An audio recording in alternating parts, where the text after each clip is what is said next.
when it comes to everything that's happening with this interrogation with Nicholas Kassotis. Amy's going to break it down for us and is giving some great insight from a body language expert on what's happening here. So she says, overly dramatic. Here's a list of verbal red flags investigators listen for when someone is mixing the truth with lies. Qualifiers that soften or distance the statement. To the best of my knowledge, as far as I can remember, I think that's what happened. These give wiggle room to backtrack later. Overly specific, irrelevant detail padding. I was wearing my blue Nike hoodie with the frayed cuff and the coffee stain on the left side. Too much sensory detail is often used to make the story feel real while distracting from the lie. Repeating the question before answering. Did you see him leave the building? Did I see him leave the building? Well, this is often the stall tactic while they think about how to blend the truth with deception. Strategic omission. They'll answer part of the question truthfully, but ignore the rest. Did you meet with him that night and exchange anything? I met with him that night, but they won't say whether they exchanged something with him. Well, I definitely met somebody. Shifting to moral or character defenses instead of facts. I will never do something like that. I've always been a loyal person. This bypasses the actual question. Interesting. Oh, this is so good. Changes in pronouns or tense. I didn't take the money, or we didn't take the money, or they didn't take the money. Subtle shifts often signal distancing from responsibility.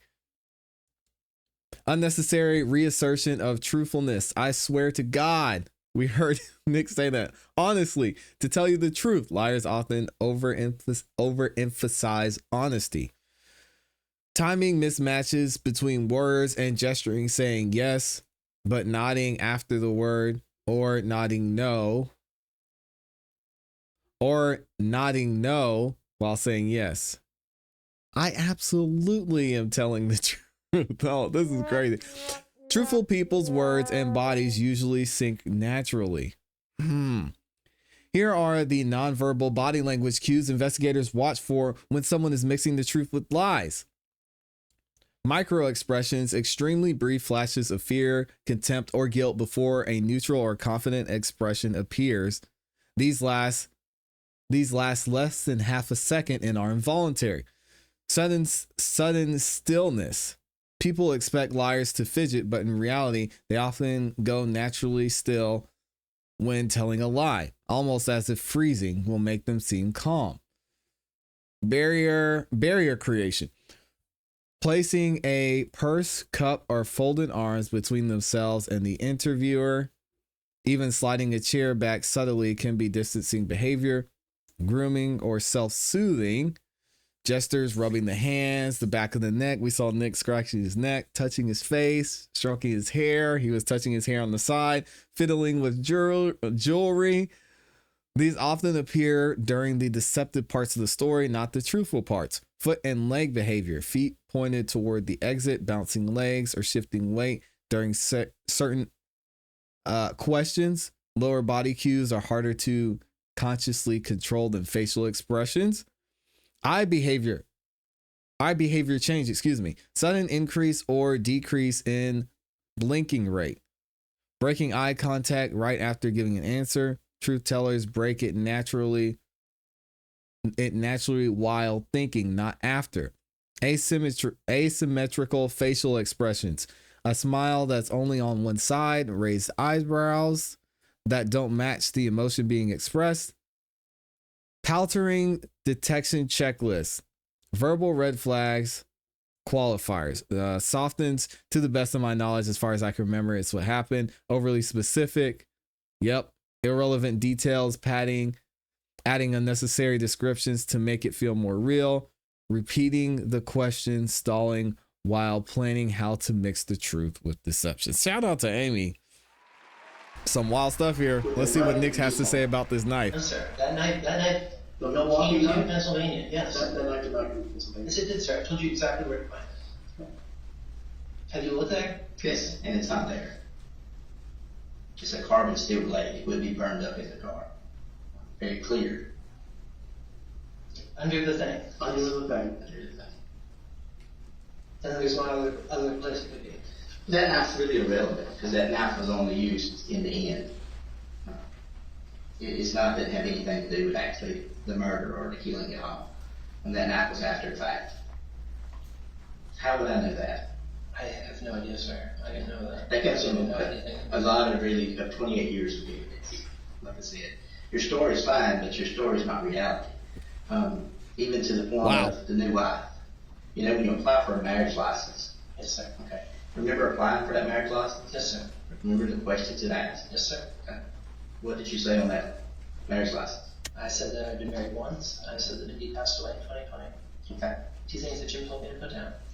So you lied because Jim told you to lie. Yes, sir. You see him telling you to lie here today? No, sir. I'm not spoken to Jim. I'm a little unclear on the timeline. But You're unclear on a lot of stuff when it comes to specifics. It's quite funny how that works. But those records clearly show where that's at. To the matter, even like, well, your mom, I mean, what have you told your mom? my mom, that I was driving. We've been spoken in. So you hadn't spoken to her in 6 years? I had no. We started speaking after I was arrested. So you go to this doctor's office, they tell you wife died, you don't ask to see her, you immediately I did ask to see her. You don't get to see her. You don't force feed go any further to see her. You just take them at the word. You don't let her names, you don't let her addresses, don't know how to return there, whatever, you just leave. You go from there back, tell her family, pack up the stuff that you said was already packed, and gone. Remember, your stuff was packed. Yeah, a lot of my stuff was packed. That your important stuff was not. Yes, sir. You still had it. Yeah, we had things that we didn't need, like day to day, like clothing. So then you go to Florida. So let's still get a bottle of water. You go to Florida, and when you go to Florida to pick up the beer, yes, sir. And then you go from Florida to Montgomery, Alabama, Yes, and you cashed a check for $5,000. no, so that was a cash withdrawal. A cash withdrawal for $5,000. I think it looks like that. You cash your check. Yes. But you get $5,000 to meet some guy that you don't know Yes, sir. on the side of the road in Alabama for Mindy's ashes. Yes, sir. Do you know how many local crematories and places so weird, are man. here by Alabama? Story doesn't make any sense. He called me and said that my wife's remains were available to be picked up. I forget where he said they were. And you know, during this time, you're continuously talking to Samantha. Yes, sir. You know, and talking about your business trips to Missouri, that you're continuing to have a romantic online relationship with Samantha. Yes, sir. Just found out wife's dead. You've been telling everybody she's dead since October, but you continue this relationship as it goes, and as you travel, flee all the way to Missouri. I'm not fleeing, sir. Okay. So you change your name. Well, you told me you were fleeing from your father, so you were not fleeing from your father still. Well, I mean, I was trying to. I thought that the name change was the culmination of years of work to keep us safe. We have been, among our friends and family, we've been using that name for 2 years. Then you get a marriage license and you get married. And back up a little bit before that, when you start getting pressure to move into a house and get away from Airbnbs, the car mysteriously burns with all your money in it. So you won't be able to close on a house permanently. So was it time to look for a new wife? No, sir. So what was your plan from there? My plan from there was I was expecting more money from Jim, and that to allow me to move on and live. When was your last contact with Jim? My last contact with Jim, I don't know, it was probably around the time that the marriage license was, we applied for it, or shortly thereafter. Because he had to tell you what to put on there, so you would know what the lie to be. Yes. Okay. He told me that there were things I had to lie about to keep myself safe. Did you lie and keep your things safe from your dad? Yes. Okay. So if you're worried about your dad, and he's this bad guy that you're terrified of, that you've gone through all this hiding all these years, living off everybody else's finances, and being a hermit basically, then when you get locked up for this, you reach out to them. I reached out. I had been in for 5 days. I couldn't contact anyone. I reached out to Alice. You know, your story is just so unbelievable. Everything you say and has continued to say has been a lie. Your life's a lie. The evidence shows. Sir, I've said been your life's a lied to for years, and I don't No, understand why. you continue to lie. By your own admission, you have continued to lie. Multiple times. You say it's lying on behalf of Jim, Yes, sir. but then now you're saying too, it's clearly you're lying about that day. About which day? The day of the 29th, when your cell phone records you going where your wife's body's found, or torso's found, and where the pieces of her body are found at other locations. And how that tracking in that area shows you being there, how the cameras show you being there. And You you're say saying, your "Oh, lies are a lie. I wasn't there." Is that what you're saying? Sir, I don't know what location that shows. I know I was in a more rural area. It's where you placed the body parts of your wife at. No, sir. So you're saying that's the same day you dropped the tubs off? I don't know. I think, is that the same day as Home Depot? I'm asking you a question. The same day as on Date Depot, was that the same Yes, day? I believe that was the same Same day that you dropped the tubs off? Yes, sir. So you knew where you were moving at that time, but you're going to get a knife to repair the mosquito things, knowing you're fixing to leave the Airbnb. Yes, sir. Guys, man, this story makes no sense. This story makes no sense. I don't know what Doug and Nick are doing. I don't know why Nick talked to the police. What's the point here? My psychologist, Amy, would know too. Why would he do this to himself? I mean, is he just trying to, what, did he just think it was going to make things go away and the police wouldn't do further investigation? Is this just a self-preservation move? I don't understand this, man. I wanted to leave it in the best condition that we could. Is that how you replace the rug? If I'm on the jury, I'm like, No, we bought the new rug because Rusty was sick on it. what are we doing? Back to that day. You traveled that day. Yes, You sir. don't know where you traveled. Yes, sir. So the question is, you What has he don't done? know or you do know where you traveled. I don't know where I traveled. Okay. So you're saying that those records are the truth. Which records? The records from your car, the records from the camera that you saw, the records from your own cell phone that overlap with each other, your records from swiping His your eye car. twitches. He's got a Yes, a nervous I tick don't know or all something. of the records, sir, but I swiped my card. Okay. Yeah, I know that for sure. Okay. And do you remember really close proximity to that, like in within a day or so, going to a car wash? I don't, sir, but I may have. Okay. Did you wash your car frequently? Not super frequently, sir. Yeah. When I know so it's dirty. Like never until then. This was the first time you had washed your car.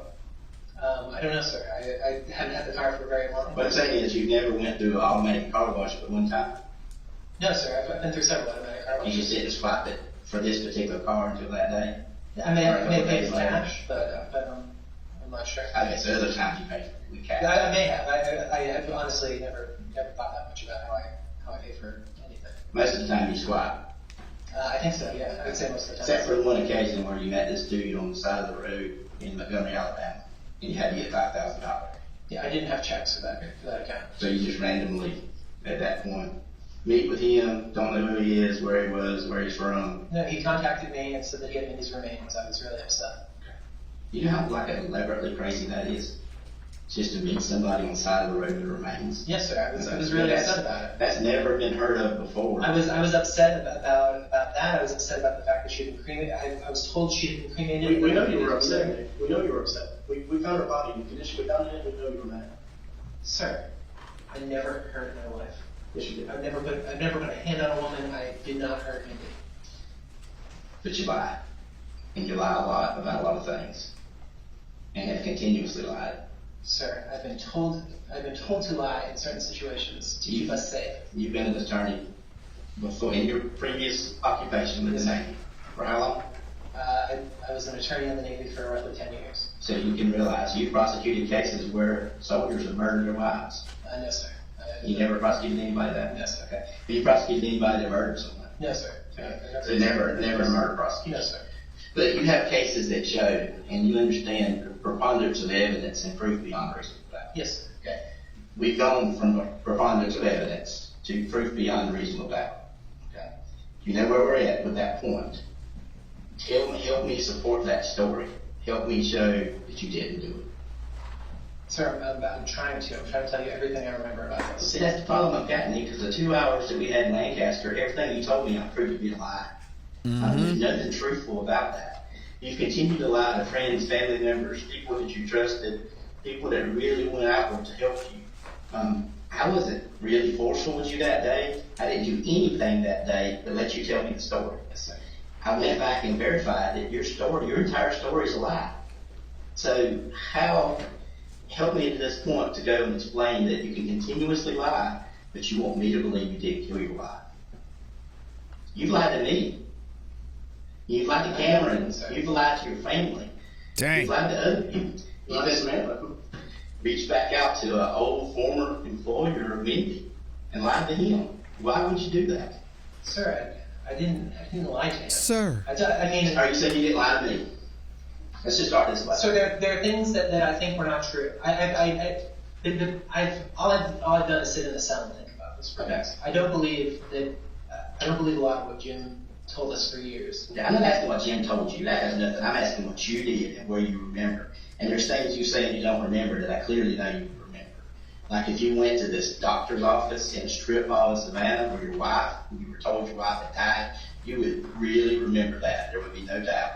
The other thing is, if that happened and you were not allowed to see your wife and found out she was cremated later, you don't think as an attorney that every attorney hearing this would file suit against that doctor? Mm-hmm. Sir, I thought she died of natural causes. That's what I was But they made mistakes, is what you're telling me. They made mistakes and cremated her. You ended up meeting someone on the side of the road. Every portion of your life and everything This that's is coming down right now to Mindy ends up being untrue. But you want me to believe that portion to be true. You lied about going to the doctor's office. No, sir. Okay. You lied about going to the doctor's office. As you continue. You lied about picking up her remains on the side of the road. No, sir. You've lied about where your vehicle went that day. No, sir. And where you continue to go. You've lied about what haven't you lied about? You lied about your father. Sir, I don't believe. How much money did you take from him? In the very beginning, how much money did you get away with your father? He took money from his I father? had borrowed some money from him. No, that's not the question. It's how much. I don't know. I don't know exactly. About $60,000? No, sir. No? No. Was it more than $100? Yes, sir. It's more than Probably $100. $100. Yes, sir. Your father just kind of wanted to know what was going on. I didn't know that, sir. I thought he. What did you tell Betsy and Frank about when they had to move to Hilton Head? You told them who needed it, told them they had to move. It was time to go. Because who said so? It's Jim said so. Right. Who Thank you, rented CP. everybody's for them? I did. You did. Yes, sir. So if it's so dangerous and you gotta go now, why would you rent a place and put them in danger up there in your name? If you're the intended target. That part didn't make sense I to didn't me think that either. would be something that he'd be able to You know how do. easy it is to track you down? No, It's a sir. quick, easy Google search. Your name pops up there. Before all this, your name popped up there. Pictures of your wedding. Pictures of Mindy and you at your wedding pop up there. Pop up at the place that I In rented Google. for In Google. Frank and Google search. Buster. Then we can play on this all day long. You know, I'm playing that's out- a game. That just ain't gonna work. How's it? I paid for Yes. I paid for a rental. It's just not one. I don't know how that goes on Google, but I didn't think it would. So, way back, when you get married, you go through this whole spiel, the whole thing. Then all of a sudden, something happens. I ask you why you get out of the military. Why did you get out of the military? We didn't want to be moving around all the time. Why? We were going to start a family. We Ready to start a family. Okay. That didn't work out with your first wife. No, sir. Okay. No, she. That didn't work out with Mindy. That was not going to work out with Samantha. I don't understand. I thought it was working out with Mindy, Okay. and I hoped it would work out with Samantha, but obviously. So that's been the continuous thing as you were ready to start a family. Yes, sir. So- I always wanted a family, but You lied to the military on your official resignation when you said your purpose for resignation. It didn't have anything to do with wanting to start a family. The lie was Mindy was in a car wreck and you needed to care for your wife. You don't remember your resignation from Navy. from active duty or from the reserves. He doesn't remember You don't anything. remember your resignation letter. I remember drafting, I believe, 2 resignation letters. One from active duty. I've been talking about active duty. Mm-hmm. So what about your resignation for both? What was your reasoning for resigning? I don't recall. You just told me no, it was to talk about. So the reserve one, I believe I had to put in. I should have had the same bullshit stories. No, we had been in a car accident. You have been. And again, the parallel realities that you created, these lies. You said you want to start a family, you don't want to move around, but what have you done? What have you been doing? We've been running, sir. We believed we were in danger. We thought we were running from Wayne. From who? Your father? Yes. And who have you been talking to? I've been talking to Who's come to help? He's starting to get irritated And now. how old is Wayne? He was born in July 1955, so. And you went through Navy training, you're a really big guy, and you're that fearful of somebody that may or may not have even injured you, that you really I don't believe that more than danger. Okay, you didn't really believe it then. I did believe So, but you go to all this elaborate scheme to run, and just so happens you have a $1.5 million judgment against you. Just so happens you lie as an attorney, raising your hand and lying in official court during an official hearing that you've got $32 million that you didn't have, that you now believe you may not have had to begin with. Sir, You lied, and the lies just keep continuing to the end. And the only thing you want to try to convince me is that you're telling the truth. Yes, sir. And there's not one thing in your life I can show that you've been truthful about. Tell me one thing. Sir, I've been truthful about all of this. I mean, This absolutely shows that you haven't been. And by your own admission, you've lied about this, and lied about multiple things. That day, you're so vague Lied in about the everything. call, you don't think I would recall the specifics of where my wife had died. The doctor's office that was there, the doctor who's called me and mistakenly burned her ashes, and the actual story of her death. You've told quite a few variances to quite a few of her friends that you reached out and talked to over time on what she actually died from. her friends? No, sir. Okay. So you didn't tell any of her friends why she had died? No, I told that our close friend. My understanding was that our close friends were the only people who were going to have their life after. So if you're really into the protection and scared, why would you be calling all these people, telling them where you were moving and what you were doing? That's a You fair created the point. story that she was That's dead a good even before question. she did. You're dating Sorry, online before she. So I wasn't dating online. I was. You ever heard of a singer called Ray Charles? You remember Ray Charles? Yes, sir. Ray Charles was blind. Yes, sir. Ray Charles can see this. Very clear. Just the big question is why? Yo, they're Did you get roasting tired of Nick. her? Dang. Were you wanting to move on because she was not pregnant? Was there some type of argument? Did she strike you Sir. that led to that? No, sir. The biggest Jeez. question is why you killed her Sir. and why you disposed of her. Sir, And that has killed her anything and to we're do- disposed of her. When you took her there, she went there. What happened to her wedding ring? I was given her wedding ring. You said Ray Charles can see this. Her wedding rings were in the. Use a lie. They're in Havre de Grace, Maryland, where I scattered her ashes, or didn't scatter her ashes. I thought I scattered her ashes. My wedding ring and her wedding band and her wedding ring. That's where you put them? Yes, I put her in the water there. It was one of her favorite places. What about her earrings? I don't recall what happened to her earrings. He said he don't recall. Your world of lies, we have picked it apart. We picked it apart before we came to Pennsylvania. But since it got out, there's even been more people that call, more people that have more stories that you've spun off of this. I get that you're scared. Everybody I talk to, this is not who you are. They don't think you're a monster, but they don't believe your story. They don't believe any of It's it true. anymore. Sir, I've been lied to for years. And you're lying to everybody else. Now, it broke. You got to that point and it broke. Dang. Whatever it was that made you snap, whether it was you just had to get out, you didn't want to tell her you wanted to leave, you didn't want to accept that she wasn't pregnant, or you were scared and terrified, and now you had this new relationship that was up and budding, and you didn't want Sir, to this is somebody I was talking to. This is somebody I've never met in my life. now you're married. After you tell your former in-laws, after you tell them, you fabricate a message and send it to them and tell them that you died in a car wreck. I did not do that. You did do I did not do that. You did do that. But you tell other people, and then people reach out and they find you again. Wow. Yeah, I You wasn't trying to. got Jim hiding you out on this big top secret security stuff, and people still reach out and find you and say, "Hey Nick, I heard you died. Are you okay?" "Yeah, I'm okay. I just a car burned up." Yeah, Cameron reached out, and I told you about this. I was really concerned because she said that that they thought I had died. They were calling around saying that I had died. Shaking his head again. So if Cameron could find you, why weren't you terrified that somebody else could? I thought that at this point that I was safe. That the name change was the last step in being allowed to live a life, and not be hunted down. This is wild. Cameron knew my name. She had known it that we were changing our name to that for I don't know how long. I forget when we said that. We told our friends and our close family, the people we thought we were still going to have in our life. Who was your close family? Was it Betsy and Frank? Betsy and Frank, and then so you're going to put them through all these lies? When we unravel all this, because they bought it. They loved you. Frank loved you. He said he loved you like a son. You know how hard it was for us to even convince him of who we really were?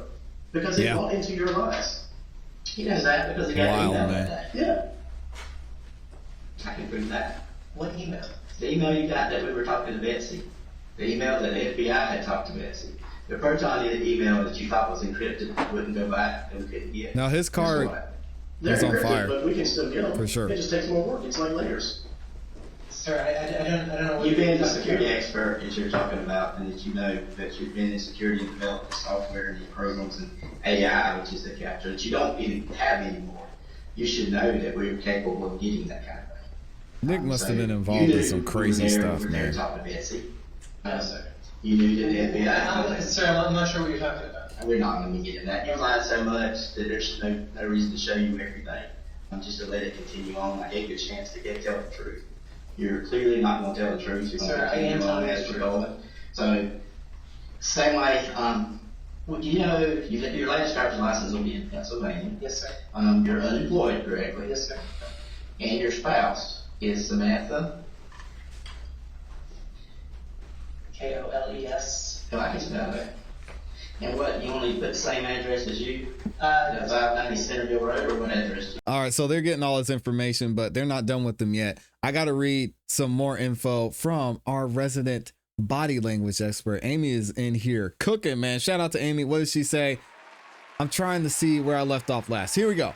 I'm gonna try and do some justice to this amazing insight from Amy. She says, when a suspect has been caught but still lies and even believes their own lies, it usually comes down to a mix of psychological defense mechanisms and self-preservation strategies. Cognitive dissonance, y'all have heard this before, protecting their self-image. People have a powerful need to see themselves as good or justified.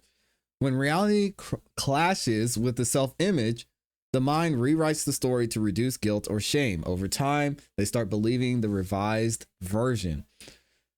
Self-deception as a coping mechanism, lying to themselves helps avoid facing consequences, both legal and emotional. It's less stressful to believe I didn't do anything wrong than to admit I committed a crime and hurt people. A pathological or compulsive lying is called pseudologia.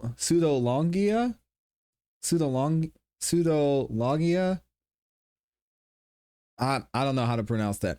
Some individuals have a long-term habit of lying so often that reality and fiction blur for them. They may partially believe their own stories because they've rehearsed them repeatedly. Narcissism or ego protection. For some reason, admitting guilt feels like annihilating their ego. The lie becomes part of their identity, so they cling to it to maintain control or superiority. Legal strategy. Denial until the end. Some suspects keep lying because they think there's still a chance they can avoid conviction. They believe if they act like they believe their lie, it will make them more convincing to others. Memory distortion over time. The more someone tells a false version of events, the more their brain encodes it like a real memory, a false memory, as they say. This is called memory reconsolidation, and it's why some liars pass polygraph tests. They genuinely believe they're the altered memory. When a suspect truly believes their own lie, interrogators can't just hit them with facts. That usually makes them double down instead. Instead, they use specific tactics designed to bypass self-deception and get cracks to form in the false narrative. Here's how they do it. They avoid an immediate aggressive challenge. If the suspect feels attacked, their brain goes into fight or flight, making them cling even harder to the lie.